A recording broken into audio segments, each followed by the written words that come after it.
Hi everyone, मेरा नाम है सौरभ और आप लोग देख रहे हैं कॉमर्स नॉलेज हब। आज हम लोग बैंकिंग के पार्ट थर्ड वीडियो में क्लास 12 के देखने वाले हैं। Functions of central bank. कोई भी सेंट्रल बैंक, ये आरबीआई की बात नहीं कर रहा हूं मैं, आप फेडरल बैंक ले लो या फिर किसी और देश के बैंक ले लो, ये काम सारा का सारा सेंट्रल बैंक करता है। बहुत तो बोलते हैं यार आरबीआई क्या करता होगा, उसके बंदे का काम क्या होगा। देखते हैं क्या क्या काम करता है, आप भी मेरे साथ देखो। सबसे पहला काम क्या है, बैंकर्स बैंक। सिंपल सा बात मैं बताऊं, सब सारे बैंक का ये क्या है, बाप है। जितने भी बैंक इंडिया में है उसका बाप कौन है, आरबीआई है। मतलब वो बिना आरबीआई से पूछे कुछ नहीं कर सकता। ये क्या हो गया, बैंकर्स बैंक आप बोल सकते हो पापा या दादा, पापा या दादा है घर का। और कौन है बेटा, सब कौन है, बड़ा बड़ा बैंक बेटा है। आरबीआई आपका क्या हो गया, पापा या दादा। बिग बैंक्स क्या हो गई,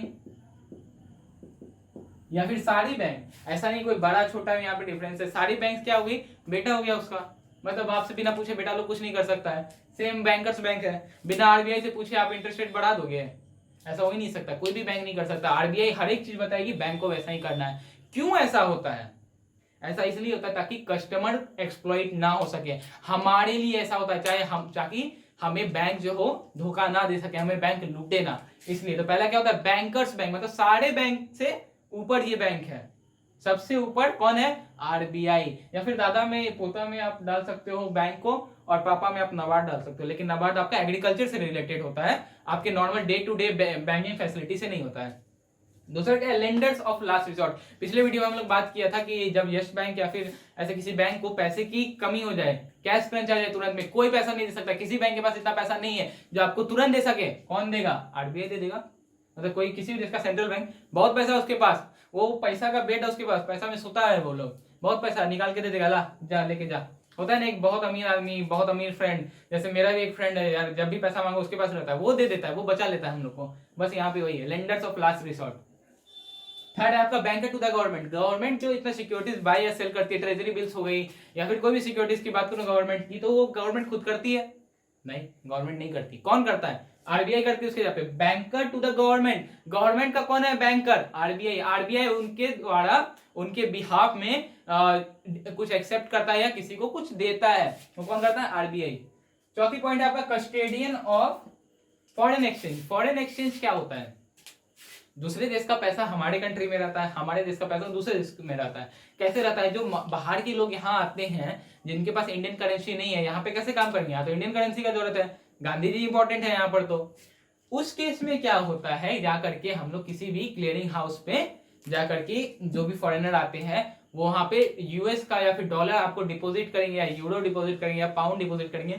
उसके बदले क्या लेंगे, इंडियन करेंसी लेंगे, जो भी मार्केट वैल्यू अभी 75 पॉइंट समथिंग है अगर यूएस डॉलर से कंपेयर करें तो उसके बदले जो पैसा लिया जाता है उसको कहते हैं हम लोग एक्सचेंज। और कस्टेडियन में क्या होता है, वहां पे जहां पे मान के चलो ले लिया, ये एलेक्स नाम का बंदा आया, ये $200 को प्राइस में लेने आया। अगर 70 रखते हैं हम लोग तो 200 इंटू 70, 7 टू द 14,000 वो क्या लेगा, आईएनआर लेगा, इंडियन करेंसी लेगा, और उसके बाद कितना 200 डिपॉजिट किया। तो ये डिपॉजिट जो करता है किसके पास जाता है, इतना पैसा यूएस डॉलर हो या यूरो हो या पाउंड हो, किसके पास जाता है, आरबीआई के पास जाता है। आरबीआई क्या करता है, अपने कस्टडी में रखता है। कस्टडी, कस्टेडियन का मतलब क्या होता है, अपने अंदर रखना, ये कस्टडी। समझ में आगे बात। ट्रेड कंट्रोल, ट्रेड कंट्रोल हम लोग पिछले वीडियो में देखे हैं क्या करती है, इन्फ्लेशन में और डिफ्लेशन में दो जगह पे आती है। यहाँ पे इन्फ्लेशन के केस में सब कुछ को बढ़ा देगा, डिफ्लेशन के केस में सब कुछ को घटा देगा। क्या है वो सब कुछ, repo rate, bank rate, reverse repo rate, SLR, CRR, जो भी है यार सब डाल दो। इन्फ्लेशन में बढ़ा दो, डिफ्लेशन में घटा दो। क्लियरिंग हाउस फैसिलिटी क्या होता है, बेसिक एग्जांपल देते हैं। आपके पापा लोग भी आरटीजीएस या नेफ्ट करते होंगे, तो आप लोग देखते हो कि चेक आपके पापा का बैंक अकाउंट किसी और बैंक में है और जिसे पैसा देना है उसका किसी और बैंक में। मान के चलते हैं कि आपका अकाउंट या फिर आपके पापा का अकाउंट एचडीएफसी में है, जिसे पैसा देना है उसका अकाउंट आपका यस बैंक में है। तो ये पैसा जाता कैसे, डायरेक्ट एचडीएफसी से यस बैंक चल जाता है, नहीं, बीच में आता है आरबीआई। आरबीआई एचडीएफसी से लेता है वो चेक और यस बैंक को देता है। लेकिन पहले आरबीआई चेक करता है कि जो चेक मिला है उसे वो वैलिड है या नहीं, वो बंदा सही है कि नहीं, जेन्युइन है कि नहीं, तब यस बैंक को देता है। यस बैंक से पूछता है क्या तुम्हारे पास कोई ऐसा आदमी है जिसका ऐसा अकाउंट है, यस बैंक चेक करता है, रुकिए बताते हैं, चेक करता है, बोलता हाँ भैया मेरे पास ऐसा कुछ है, तो बोलता है ठीक है, ये देखो पैसा मांग रहा है, इसको पैसा दे दो, मतलब इसके अकाउंट में पैसा डिपॉजिट कर दो। ये बंदा बोल रहा है पैसा डिपॉजिट करने के लिए, जल्दी करो मेरे पास ज्यादा टाइम नहीं है। बोलता है हाँ हम कर लेते हैं। तब HDFC से यस बैंक में पैसा आता है, डायरेक्ट किसी भी बैंक से नहीं चला जाता है, बीच में कौन होता है, RBI होता है। और ये सब कैसे होता है, डिजिटली होता है, ऐसा नहीं होता RBI के ऑफिस में चेक लेके दौड़ रहे हैं, ये सारा डिजिटली होता है। तो आई होप आपको समझ में आया होगा फंक्शन ऑफ सेंट्रल बैंक। अब बात कर लेते हैं तुरंत में functions of commercial bank as a bonus point.